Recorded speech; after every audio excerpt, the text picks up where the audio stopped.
All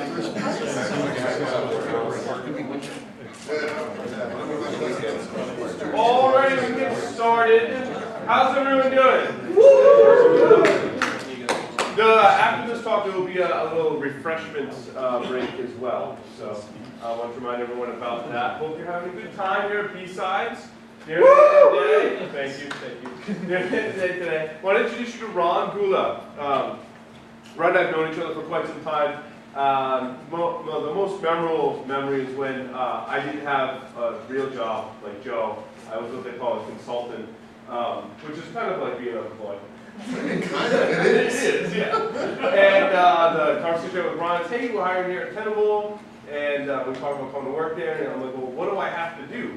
He said, well, you get to use all of our products and do cool stuff and then tell people about it. I'm like, yeah, I think I'll do that. Thank you very much. So I've been doing that ever since, and Ron's very inspirational since then. So I'm happy to introduce Ron Gula, the CEO and CTO of Tenable Network Security.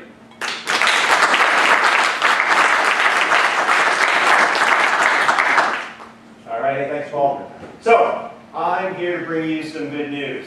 A lot of times in the media, what do you hear about the government?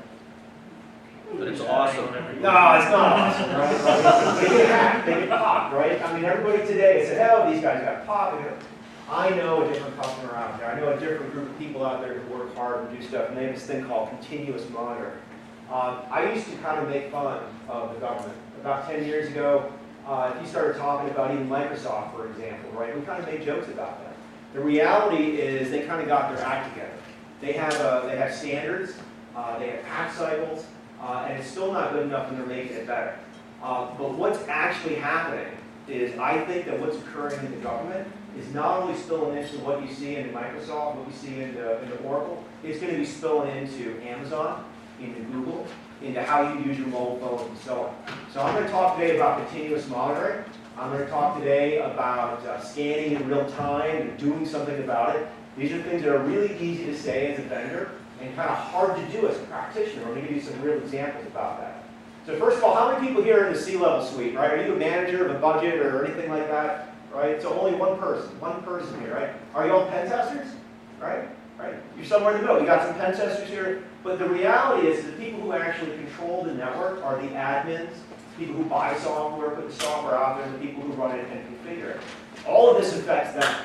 It's pretty easy to say as a vendor, buy a widget and drop it in. It's pretty easy as a pen tester, hey, I broke into your system. Actually getting stuff done and fixed is really, really hard, and this is what continuous monitoring is all about. So, this is kind of some interesting stuff. So there's a guy at the Department of Homeland Security called John Stroiker. John was at Department of State. He's been quoted a lot, but basically he was the guy who puts up these graphs at the same conferences that said, look, we used to have 1 million vulnerabilities over here, and now we've got a lot less. Right? Now the numbers and the actual counts doesn't really matter. What matters is he was able to get the Department of State to kind of transform how they think about vulnerabilities and risks, right? It's not about what you hear about scanning. What do you do when you put the vulnerability scanner with the report, right? You print it out, you give it to the IT folks, you come back a year later, and then what? Same vulnerability. We got to fix that problem, right? So this continuous monitoring thing is about fixing that problem. The approach that they're pushing is a 5-step process, right? So 1, scan daily, focus on attack readiness, fix daily, great person when whole managers accountable. Now we're going to kind of go through this, and I want to hear from you if you think this is bullshit, right? If you're like, oh, this won't work in my organization. Typically what I can do is say, well, where you're at, yeah, it's not. You've got some sort of management problem, or you've got a budget problem or something there, you're not looking at it the right way. What this really means is a death to patch windows, right? And that kind of freaks people out. How many people here have a 30-day patch window? Right? So as the CEO of Tenable, I've got customers where 30 days is something they're striving towards, right? A lot of times with patch windows, you're guaranteeing a hacker a window of a vulnerable system to exploit your system. You're giving it to them. You're giving it to them. You're also giving people an excuse to patch on day 29. Right? If you have a 30-day patch window, they wait until day 29. I'm still compliant, right? I'm still compliant. So that's what they're kind of going after here. Now what's occurred in the government is they're very, very aware that they are getting out, right? There's a lot of adversaries coming in, and we can talk about China, Russia, the FBI, and the NSA, whoever's on your hate list today, and basically talk about breaking into the network. But the reality is, you got to make the cost of the adversary breaking it higher than it needs to be today. So, scanning daily. What does that actually really mean? How many people here know Nmap, know Nessus, right? Right, great. How many people scan every day on their network? Paul does, right? You raise your hand right here, sir. You scan every day. What do you do with the results? Cry. Cry, all right. What do you do with the results?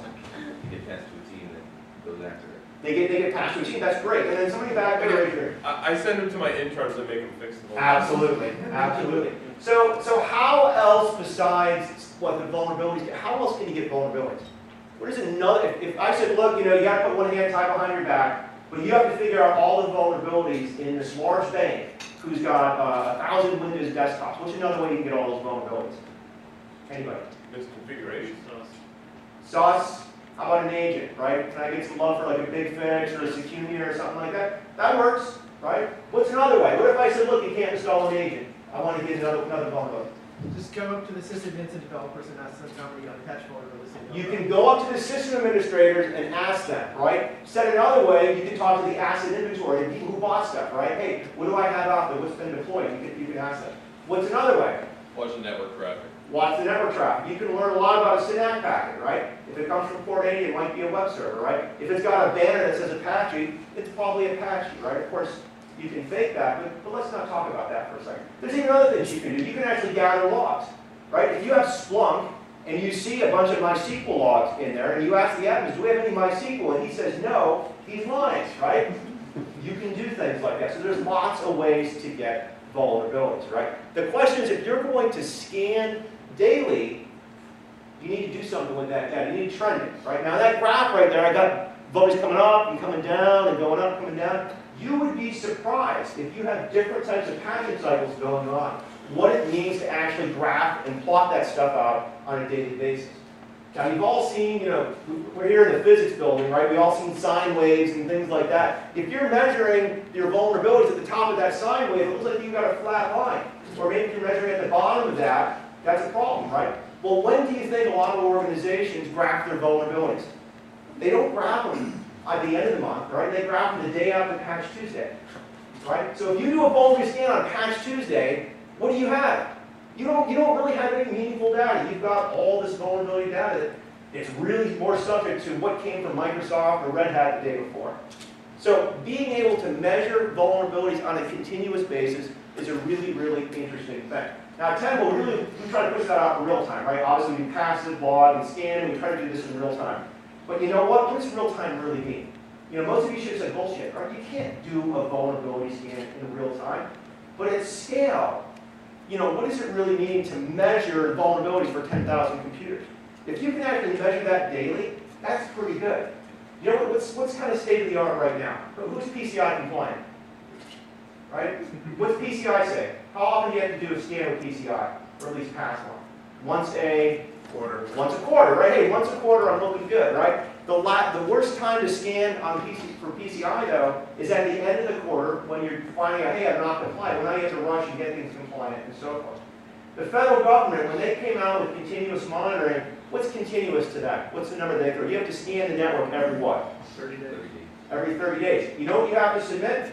As the federal government, you have to submit to the Department of Homeland Security a list of all your IP addresses, a list of all your vulnerabilities, a list of all your CPEs, your OSs and your apps, and also all your configurations. Now, it's not as detailed as the vulnerabilities per host. It's just, hey, how many CVE 2013-0011s do you have? They don't care how you get it. You can lie, right? I don't think a lot of them do, but they basically want to track that, right? Now, there hasn't been a lot of work done that I've seen on doing something about that or publishing statistics within the government, but that's going on right now. Now, a lot of organizations have to struggle to go from scanning once a quarter, once a year, to basically scanning every 30 days. Now, what are some issues putting an agent on every desktop at a larger organization? You just walk in and put an agent out there? Has anybody wanted to deploy some sort of host-based agent and got shot down? What happened? Just the bureaucracy and people concerned about technical issues and we're going to make the machines too slow. People concerned about privacy issues, people concerned about configuration management. Absolutely. It's just a laundry list. So a lot of points there. The first one, though, is bureaucracy, right? Now, how about scanning? Can anybody walk into their organization hey, I'm going to light up the vulnerability scan of the whole network. Same issue, right? Blame, performance, things like that. What about scanning with credentials? What about scanning with admin? Scanning with I want to SU root. I see it. That's a fight. It's a big fight, right? It's less of a fight in the federal government because they mandate it, but even in commercial organizations, hey, we want to talk to them. Now, what about letting the pen testing team have access to SUS and BigFits and SECM? Some people shake their heads no. Some other people say absolutely, right? I'd rather give them access to the full patch database than give them admin access. There's a lot of these things that are being tossed around. Again, most organizations don't really care how you track these vulnerabilities. They just want you to track them and so on. So that's scanning daily. Now, if you've got these big pile of vulnerabilities, what are you going to do with it? As an industry, we often make the mistake of just charting the vulnerabilities that are out there. We rank them by severity, we rank them by CVSS score. What we don't do is we don't say, how does this affect my network? As an industry, we've done a really, really poor job, in my opinion, of basically saying, counting vulnerabilities and putting a risk score on that versus saying, how does this really affect my business? For example, on that top line, I'm graphing vulnerabilities versus old vulnerabilities. This is a very traditional chart you're going to get with a modern GRC style of product. We're going to track how well am I doing fixing patches or things like that. In other words, if I have a 30-day patch window, maybe that blue line is the line that I care about, vulnerabilities that are older than 30 days, or if the green line is the ones I have today that are going to get fixed, assuming my IT guys know something. That other line right there, that yellow line, basically says, hey, look, I've got vulnerabilities that I know are exploitable. And I actually pulled these from some of our customers. They actually did a good job. If you look at that bottom line, the green line's kind of going up, and they've had this huge drop-off in vulnerabilities. They did a good job. They patched the crap out of their network. But as far as the number of things that were exploitable, they actually made very, very little difference. Very, very little difference. Now maybe that was that one Java thing that everybody needed, or some Flash thing, or some other vulnerability, who knows what. The idea they were not focusing on what it means to be vulnerable, to be exposed, and so on. Does anybody have any stories like this? Anybody, hey, they did a big patch, they actually did? I actually don't have a story, I actually have a question for you. One of the things that I thought was really interesting in the newer versions of Nessus is the ability to search by what's in Metasploit, core impact, and stuff like that.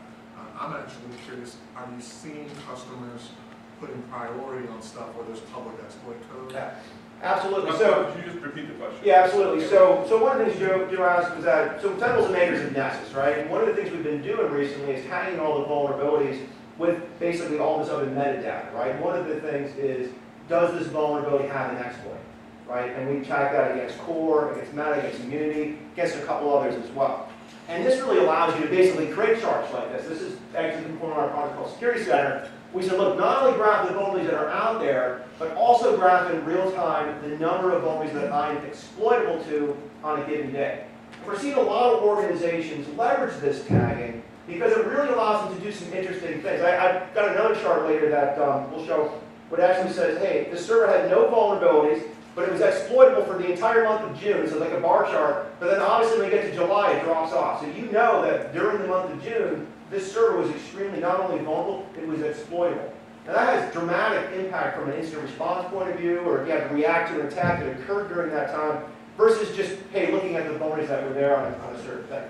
But this is deeper than just correlating exploits with vulnerabilities. This is talking about what do you care about. So in other words, if you've got a DNS server on the inside of your network that is serving up DNS queries for your internal network, and you have another DNS server for your DMZ, and they both have the same vulnerabilities, they probably don't have the same risk ratings or effect on your organization. Now we can argue, are you worried about an insider threat or an outsider threat? But surely you shouldn't just lump all those vulnerabilities into one spot and hopefully that line goes down, right? And to me that was state of the art in the 90s and for the last decade, where organizations just tried to drive the number of vulnerabilities down and not really drive the actual risk down, right?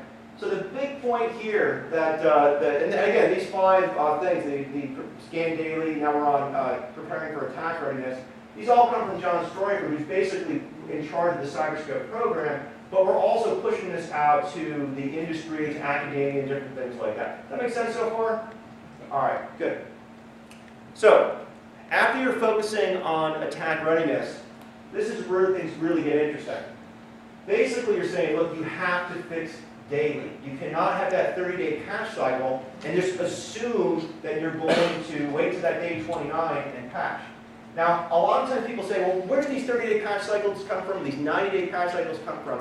They came from standards like ITIL and COVID. Now, you can't read them directly and say that, but basically you have this concept of a control, right? So if you know you're not patched 100%, what do you do if you still want to operate? You have to have some other compensating measure, right? You could have a firewall, you could have an intrusion detection, intrusion prevention system, you could have an antivirus, you could have some control that says, look, I know this Windows system or this Solaris system is indeed vulnerable, but I still want to operate on it. I still want to operate. So for the last 20 years, the whole industry has been basically saying, hey, look, we know we're vulnerable, but we're going to layer all this stuff on top of it, and we'll be fine.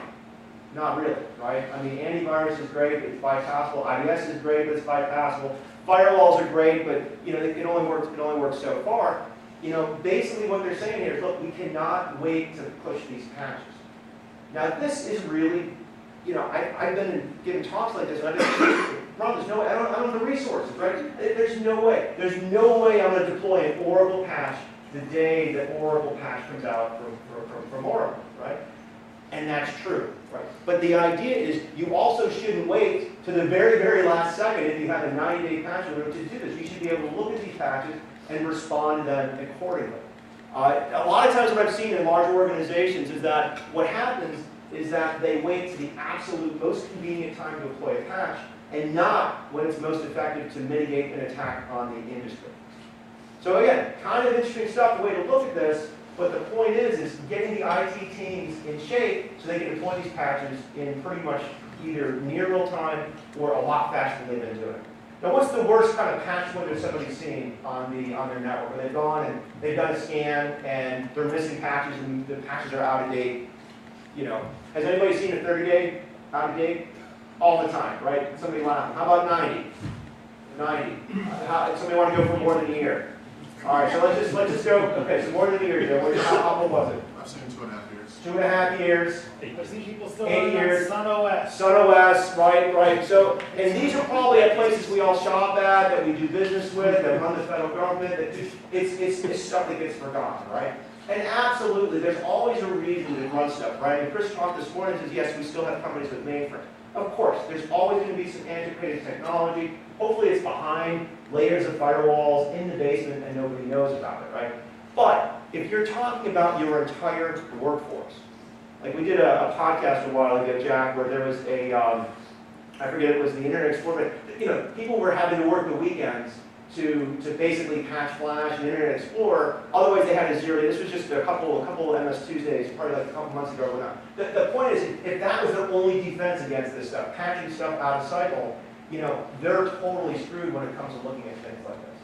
Now, how many people are going to walk in the office on Monday and say, hey, yeah, I heard Ron Gula talk. We got to start patching stuff sooner than later, right? So what are some issues people have deploying patches quicker? Anybody? It breaks stuff. Testing. What was the worst thing? I deployed a patch and it broke something story, right? Has anybody pushed a patch to every Windows desktop and had it crash? Anybody?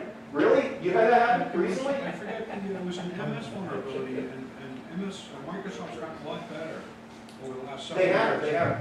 But if you go back 3-4 years, maybe 5 years ago, they released some patches which really affected the machines and created a nightmare. I'll be honest, most of this stuff here is really focusing on the desktop. Right? I mean, surely we're not saying take the Oracle patch and patch it right away, right? But on the desktop, where APT, where phishing, where all that stuff is targeting us these days, we really cannot afford a long time. The last big outage I've seen is the McAfee outage, where they pushed the wrong antivirus thing and they took McAfee out. Sure. I'm actually really curious, in your situation, does it help you being an executive for your company going to some of these customers who are looking at deploying System Center? I've got a customer who's a financial services firm, and because they do student loans, they have a lot of federal regulations that they adhere to. So they're evaluating System Center and they're evaluating all these products.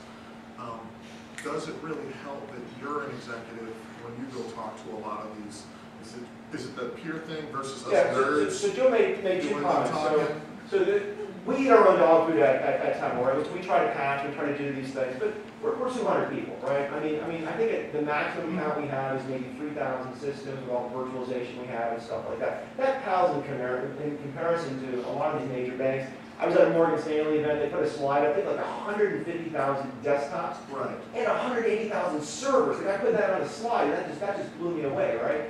When you look at somebody like at NASA, somebody like the NSA, somebody like at Google, their numbers are off the chart, right? Right. So what we do at Tenable is completely different on their scale. However, it still applies. It still applies. But I'm talking specifically that you're an executive and you're kind of talking at the 50,000-foot view. Are you finding that's more important when getting this stuff across than us coming in nerd herd and Yeah. So I'm not going to say that like the pen testing and the exploits.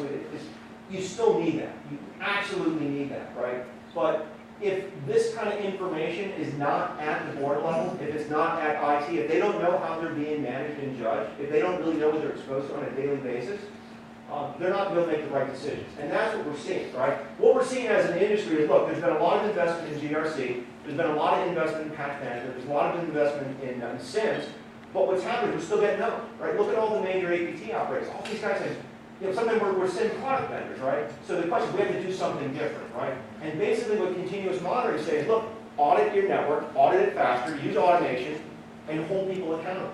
So that's really the big difference. I think you had a question? Okay. So how does it fit with Bring Your Own Disaster? So how does this fit with BYOD, right? So we're actually going to talk about the SANS critical controls in a little bit, and I think even things like that have avoided mobile to a certain extent. But the reality is it still fits into your model, right? You can audit mobile. It's pretty easy to audit, right? Nessus can audit mobile. You can buy MDMs to audit mobile. You can passively discover mobile, right? So if you're choosing not to audit it because of an expense, that's on you. But there's technology today that can audit mobile and prevent it, right? Most NACs, like Forescout and stuff, can keep that off your network. So if that's a concern, you can take care of it. Absolutely. Other questions, other comments? Cool. So fixed daily. Now that everybody's going to patch all their stuff on a daily basis, the question is how do you want to track that, right? Again, if you're not doing that daily vulnerability scan, whether you're sniffing the network, scanning the network credentials, talking to the patch, you're never going to be able to put up a real-time graph like this. If your IT folks are saying, yeah, we're patching everything, we're good. How do you know? How do you know? The best example I can give is we did a bake-off between Tenable and Foundstone, this large three-letter government agency, right? And they said, hey, look, we're going to do really good against Foundstone. I'm happy about that. But he said, we're rolling out BigFix. I said, great. I'd rather you benchmark us against BigFix. Why is that? Well, we test for everything they do, right? With credentials. You guys have all done a credential, Nessus scan. They were only pushing Windows patches, right? So when you went to BigFix and you asked the IT guy, have you pushed all the patches? Yes, we pushed all the patches. They pushed all the Windows patches, right? I'm a Windows admin, right? That's the kind of issues we're having in these bureaucratic organizations, right? And of course, okay, yeah, we did Flash. What about QuickTime? What about Skype? What about VLC? What about all these different things that are going to own us? So there's definitely an issue. So if you're not taking your daily vulnerability scans and auditing your network to do this kind of stuff, you're never going to be able to track how well your IT guys are going to do. So, 4, grade personally. Now this one really, really freaks out a lot of people. If you're an IT person, if you're an admin, who do you want to be? The last thing you want to do is talk to people, talk to end users, right? You want to be the person behind the scenes, right? And the last thing you want to do if you're in security is come in and say, you right there aren't doing a good job, right? You right there aren't doing a good job. You'll get kicked out, right? You will get kicked out. That's just as bad as it coming in and saying, oh, look at all these vulnerabilities, we're going to totally own, our IT people don't know what we're doing. Bad move, right? Bad move. As a consultant, maybe you can be a bit more honest as an internal security auditor, but the reality is if you don't make it personal, it's really, really hard to do that. Now, how do you take an IP address and make it personal? What's one way to correlate an IP address to a user? asset management. Asset management, right? A physical location, right? Distributed security officers, having some knowledge of those kind of things. Having a knowledge of how your organization is divided up. Now, maybe you're in an organization, I had somebody point this, but it's wrong. We don't have any of those people at our organization, right? It's all distributed. We've done 9 acquisitions. Great. At least now you know how to approach the problem. But most of the times, most organizations I talk to have some type of IT organization, security audit organization, taking vulnerability scans and mapping them to organizations that have a human element to them, and there's some sort of responsibility, is the only way you can actually get this stuff out there. Who's Matt from NASA? Matt? Remember? Oh, I know who you're talking about. Yes. I remember his last So these same 5 points that I heard John Stryker talk, I got this from a SANS conference about 2 years ago in Baltimore. But they actually started this, Matt Ledden is his name. So Matt is a security auditor for NASA. He wrote this tool, takes NASA's, he takes our passive only scanner, and it's kind of like his own management console, where he actually has the admin's name. Now NASA's a very, very unique environment, right? They might have, let's just say they have 10,000 servers out there, they probably have 10,000 administrators to go with it, right? So it's very, very, this admin matches this server right here. And they were grading it. How fast they can patch, how vulnerable they were. Do they have any internet exploited facing? All the kind of things we're talking about, he built this in a GUI. But he said personally, what's that? So that's pretty cool. Yeah, it's really cool, right? Did he give prizes? Was it like a game, like prizes? It was a little bit of gamification, you could rank and stuff like that. But he actually told me, he goes, look, we really, really had to work with the admins for like a year. I need a year to clean my stuff up, right? I need a year to change the way I'm doing things. And that's great. John Stryker said something very similar at Department of State. Now, when you think of Department of State, what do you have? You've got embassies, you've got national, pretty easy to have this hierarchical idea of how we're looking at that. He said, in order to have these communications and to get the trust of the administrators, the stakeholders out there, you really, really had to have some buy-in. Especially if you're pointing to an embassy and saying, hey, you guys stink, you guys have this one problem, you never fix it. Well, yeah, but we need this to use the Department of State blah, blah, blah. Oh, okay, so literally they need a functionality like passing the risk acceptance to this other group. Maybe it was a video teleconferencing thing. Great, making the video teleconferencing thing. This is complex software at that point. You have a lot of enterprise bells and whistles. The point is, if you can't do this with a commercial tool, if you can't do it with an open source tool, you immediately start doing it with a spreadsheet and start visualizing this kind of stuff to the rest of your organization so they can actually get a sense of balance. I still see, as much as I like to talk about our products, as much as I like to track my competition, when I talk to most CIOs and CSOs at major banks, they're like, look, yeah, I give a spreadsheet. I basically do this, I use a spreadsheet, I put it in a form that my board understands, and that's just the way it is. But that's, making it personal is really, really important. Now, there's the gamification type of thing, where you could say, hey, if Group A's got more points than Group B, maybe we can play some games there. That's a lot of fun. But most organizations just want to know how good they're doing compared to other organizations. There's sort of a natural ability for humans to want to compete, to want to do better, to want to improve, and security is no different. Any questions, any comments so far? Sir? So how do you approach the fact that usually IT holds the budget for this, and they come back to you, we don't have a budget to do this, we don't want to be graded? So the question was, how do we approach an IT organization? Look, we don't have the budget to do this, right? So the question is really, do you believe that, right? If you believe that, they don't have the budget. I have people today who do not do vulnerability management. They do not have an intrusion detection system. They don't have a firewall. They are doing low-cost stuff. If they're really, really like that, I hope they're not launching rockets or holding my personal data, right? It's really difficult to do that. Compliance is a really, really big thing. Now, I saw some people nod their heads yes, some people nod their heads no. I will tell you, compliance is the biggest driver for the security industry right now. It is not stopping hackers. As much as we've seen things like the rise of APT, the news of China hacking us and things like that, it's still compliance, right? The cost of demonstrating compliance is still much larger than the cost of preventing people from breaking in. Having said that, trying to show that an organization should spend money to do something is a really, really interesting exercise. A harder question is, we need to change how we're doing things. And that's really where it comes down to. Trying to understand what the risk and what's on the business to really make sense of that is a harder thing. Did somebody have an IT budget story where they, hey, we wanted to go do this and it didn't fly? No. So in your case, were you thinking about something in particular, sir? Well, I've tried to do some of this similar, and basically what I got from the IT type department was, you know, we don't want to be graded, we hold the budget, and we don't have enough of it to go do what you're saying, so go away.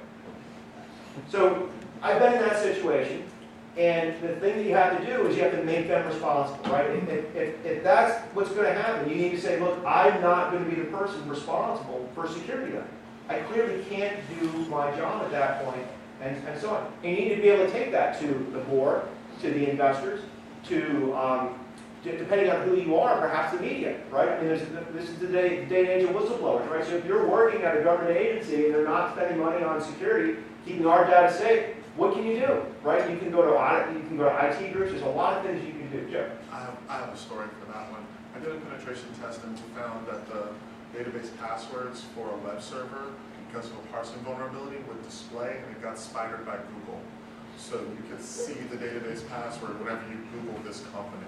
I mean, just Google xyzcompany.com and you'd see the database password. The developers actually told us in the outbrief that it would cost $80,000 in man hours to fix, and they refused to fix it. So what we did was we broke out a big SDLC map and showed that per vulnerability it was going to cost them $60,000 in man hours per vulnerability to fix, and then we gave them some OWASP standards saying that 15 to 20% of all code that we audit is going to be vulnerable. So what you're looking at, and I just told the executive, I said, look, sir, what he's telling me was right. Now, when you want to say that every web server that you have, you're willing to spend $60,000, $80,000, $90,000 in man hours to fix all this code that you push to production. And as soon as you start putting real dollar figures to stuff, when they started looking at $250,000 in security vulnerabilities that they needed to fix because it was publicly displayable, getting them to implement a secure SDLC, they finally did it. So they brought in, Fortify, they brought in all these source code analysis tools. That's my one time where I was able to say, you know what, we can assign a dollar figure to these. And if the whatever group doesn't want to do it, go to somebody and show them the money.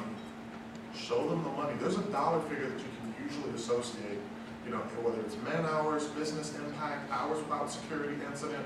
There's usually some sort of way that you can quantify them not doing their job. And you can say, okay, well, this is what you're willing to spend, sir, and then here's going to be the penalties in the compliance side. I still believe the compliance is the biggest driver. There's another argument that the IT people won't buy, but that is that if you implement repeatable builds, standard configs, standard patching cycles, standard desktops, you have a reduction in IT costs because you have a reduction in variability. That makes a lot of people go to sleep. It really does. But if you go to talk to the finance officer, you say, I can save money. Our IT people, letting people use any browser, use any OS is increasing. Any BYOD is causing us to spend more money. That's an interesting argument as well. So yeah. So the whole point of this is to make it personal. So if you're sitting there as an auditor and you're talking about reductions in vulnerable IPs, reductions in CVEs, reductions in things that make you more vulnerable to attack, that might not just play well from a finance point of view, from an IT point of view. It might really not play from a business point of view. And that's the whole point about making it personal. If you can't draw that connection, you're not going to do that, and you certainly are not going to do it in real time. If you start throwing that data out on a daily basis, I've seen customers of ours, they do a Nessus scan, they put the Nessus scan on SharePoint, and they think, why is nobody patching anything? Right? Why is nobody fixing anything? The same darn remote is still on our internet-facing thing, even though I've been putting it out there in real time, and I've been writing strongly worded emails. It's just not, it's not. So you have to take that next step and understand your business.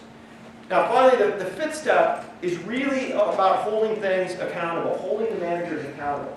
And this is really where it comes. This is not a budget thing. This is you have to hold the managers accountable to do more with what they have. So when I first started out in this industry, I went to a talk from a gentleman by the name of Ira Winkler. And Ira Winkler gave the Wizard of Oz story, right? And what's the point of Wizard of Oz? Drugs? Drugs? Drugs? Yes, Pink Floyd, right? All that stuff. No, the Scarecrow already had his brains, right? The Lion already had his courage, right? Dorothy was already home, right? You have stuff in your organizations right now that you've already deployed, already paid for. You're just not turning it on, right? Firewalls. Do you do outbound apples, right? Antivirus. You probably paid for that enterprise deployment of antivirus. Do you actually have it on every desktop configured correctly, right? Ask the New York Times how they feel about that, right? Vulnerability scanning. You're scanning without credentials. right? You have the power of a credentialed, agent-based patch management system. You just got to get over this issue of scanning with credentials, right? Passive monitoring. Hey, we're a switch network. We can't sniff everything, right? Oh, there's lots of places to sniff these days, right? So people, organizations, you already have the ability to go and instrument and monitor your network. It's just up to convincing those directors out there that, look, they're doing that. Now, there's a lot of ways to do that besides this budget and efficiency thing that we're talking about. You're on the front line of the cyber warfare. I think I'm the first person who said Cyber Day, right? I challenge you not to say that. All right, sorry about that. Sorry about that. But no, the reality is, when you look at all these organizations that get popped, they're organizations like these, they're insurance companies, they're newspapers, they're universities, right? And who's popping them? Script kiddies, terrorists, foreign governments, people stealing IP theft. If this is not moving somebody in your organization to take action, to just do something with more than they already have, right? I talked to a customer the other day. He said, "Yeah, and what kind of IPS do you have? We got Tipping Point. How many rules you running? Not only a couple hundred, right? The other 1,000, there's too many false positives." I was like, "No, BS. You created too many alerts. You didn't want to pay somebody to go and look at that, right? Why don't you step up your game a bit?" And you know what? Tell you what. How about looking just from the outbound, right? Just prevent things on the outbound so you can feed better alerts into your SIM or things like that. That's the kind of stuff I'm talking about, where you can actually amp up what you have already to get more of this, get more buy-in from your management. That can include secure code review, as we talked about. There's just a lot more that we can be doing without spending more money. But you got to get the buy-in from the managers and so on. So anyway, that's the 5 points of continuous monitoring. Again, scan daily, focus on attack, fix daily, make it personal, and then hold the managers accountable, right? Now, this conversation is going on right now at a lot of organizations in the federal government, but also a lot of organizations that do business with the Fed. Healthcare, insurance, anybody who provides a service to the Fed, this stuff being pushed down. Anybody who is responsible for basically FISMA auditing, if they're not the government, is pushing this way. You're seeing things like Fed Cloud, right? This is the kind of stuff that's going on. FedRAMP, I meant to say FedRAMP. So this stuff is all out there. Now, parallel to this though, there's something else going on, and it's the SANS critical controls. Now, I know a lot of people here have been to SANS. You've heard about the SANS top 20. The top 20 is more from a list of vulnerabilities to types of vulnerabilities to now 20 controls.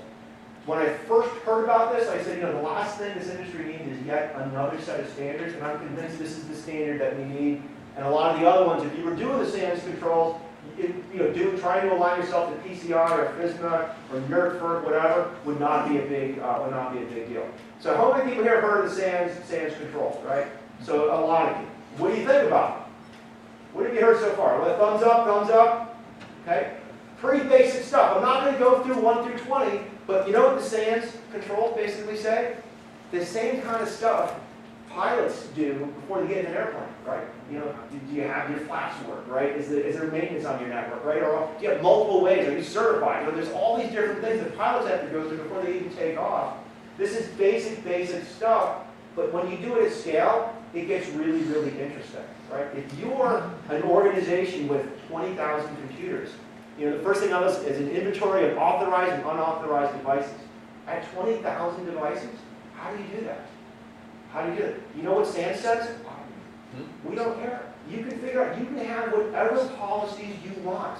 We're not going to tell you how to figure out but whatever you come up with, you need to apply it. You need to have a process to detect what's authorized and unauthorized. Now, I've worked with some of our customers who they claim whatever's authorized is in DNS or Active Directory. So they have a huge thing where they scan with Nessus and they use our security center and they write these regular expressions to say, oh, here's the machine not in DNS or not named properly or things like that. It's unauthorized, right? You know what? It really doesn't matter how perfect that is, right? Somebody from the NSA or the CIA probably could put a silent device on that network. That's not what we're talking about. We're talking about that Windows NT or that thing that's out there that shouldn't be there that nobody bothers looking for. The printer that's in the wall that we've heard about for 20 years. I mean, that's the kind of stuff that's going on. But when you go through this list, the cool thing about the controls is you're actually going to hear like an echo of those 1 through 5 continuous monitoring. They're very, very similar things going on.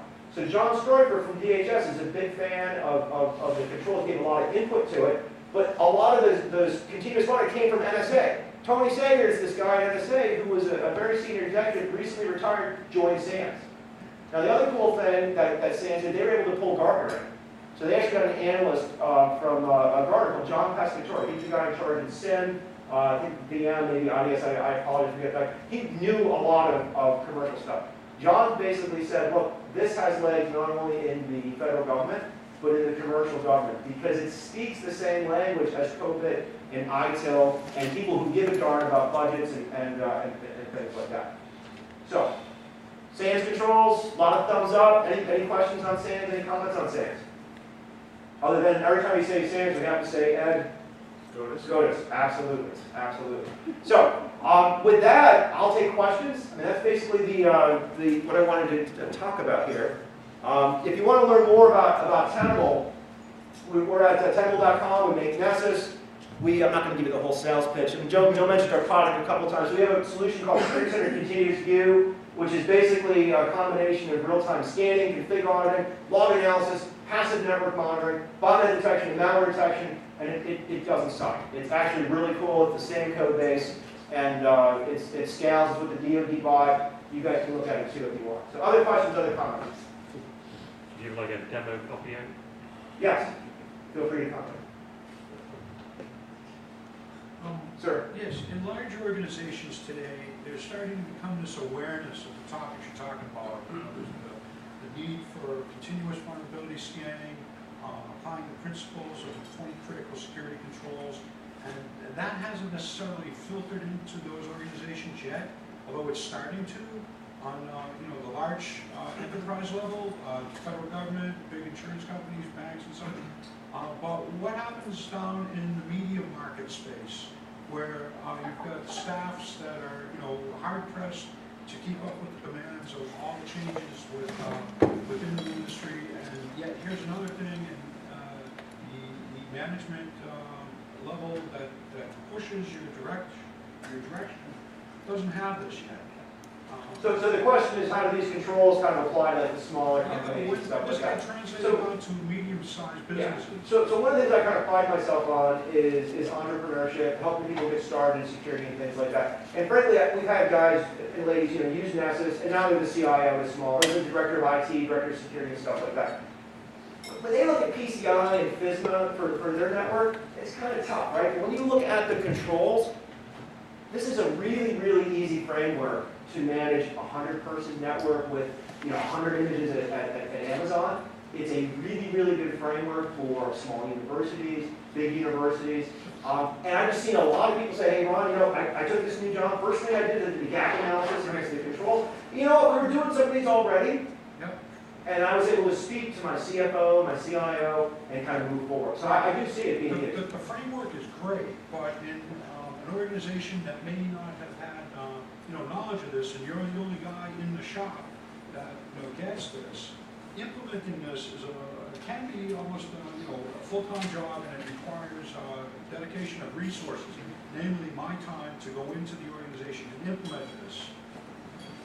And, it does. So actually, Jack Daniel and I, for Tenable, we actually did a whole podcast or a webinar on this. Yeah. One of the things about the controls that you can do is when you do your gap analysis, you can basically do your benefits, you do your win-loss, and you can basically prioritize which controls you should do. I'm not gonna lie to you, right? I mean, there's basically SANS did a survey, and they're gonna be publishing the results. Not everybody implements all 20 controls, right? But a lot of people implement a few. The question is, which one is right for you? What's your most gain? Cool. Other questions? Other comments? In my talk, people were asking, saying how the antivirus, firewalls, C-level executives tend to latch on to those, I think, because they're easy to generate metrics around. But what we really need to do is all that stuff, and it costs people time and maybe some budget outside of the AV and firewalls. How do we convince management to get there? So the question is, how do we put the right metrics in front of management? And the issue with metrics is, so if you're a disciple of like the Dan Gears of the world, he says it doesn't really matter what you track as long as you track something, and it means something to the people out there. So if you want to amp up from antivirus or intrusion detection, you're graphing the number of detected things. That kind of justifies your AV. But if you were actually going to graph number of systems that had 100% coverage of McAfee or Symantec, that tells a completely different story. So my comment there is, how do you put a graph out that doesn't get yourself fired, right, and make something cooperative with the rest of your IT? It's a fine balance. It's a really fine balance. Sir? I say every time a executive management has to sign those statements and say they're doing all this, I'd say they're doing it for you in a way.